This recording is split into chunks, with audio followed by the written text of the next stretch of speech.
理应妻子睡觉打呼噜，丈夫就起了杀心，他拿起小刀就扎了进去。可妻子因为喝了放有安眠药的水，第一次并未醒来，可第二刀的时候，她感觉到疼痛醒了过来，这可把丈夫惹急眼了。他先是拿枕头捂住妻子的口鼻，然后继续拿起小刀猛扎对方的腹部。妻子虽然有挣扎，可男人提前准备了绳子，牢牢绑住了她的手脚。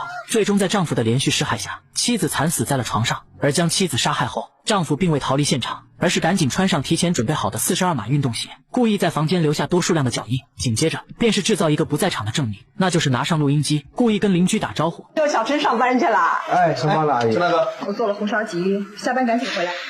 好的，辛苦老婆。在此之前，他已经偷偷录好了妻子的声音，为的就是等这一天。而警方接到报案来到案发现场后，小刑警更是差点吐出来，因为房间充满了大量的血腥味。根据床上的失血量，老刑警判定凶手对受害者有着极大的怨恨。但进门的时候，他们就已经查看了屋里的情况，根本没有现金或者其他值钱的东西丢失的情况。显然凶手不是为了钱财杀人。而屋子里的脚印非常奇怪，排除夫妻二人和邻居的脚印后，警方确定凶手的脚印是42码。可当老刑警再次查看脚印时，他却发现了一个怪异的现象。根据这个42码的脚印显示，对方很可能是个瘸子，但离奇的是，一般的跛脚受力点是一样的，可此人的跛脚每一次下脚都不一样，这说明凶手很可能是故意制造假象。而老刑警也意识到了这一点。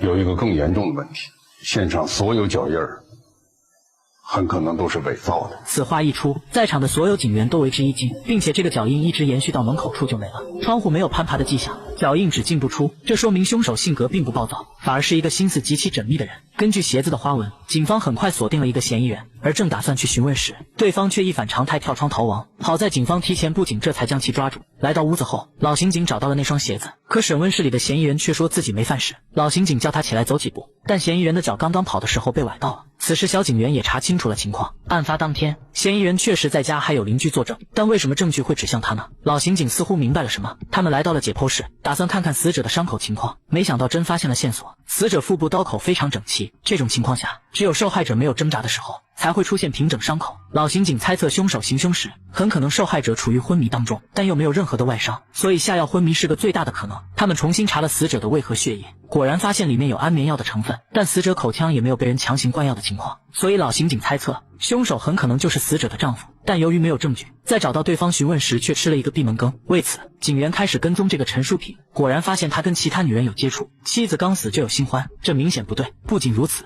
老刑警还通过现场放凶器的血迹，画出了那把匕首的图案。通过走访，果然确定陈淑萍也有这种刀。现在虽然种种证据都指向他，可又没有实质性的证据，并且他的不在场证据又非常完美，案子一度陷入死角。邻居听到的是，我做了红烧鲫鱼，下班赶紧回来。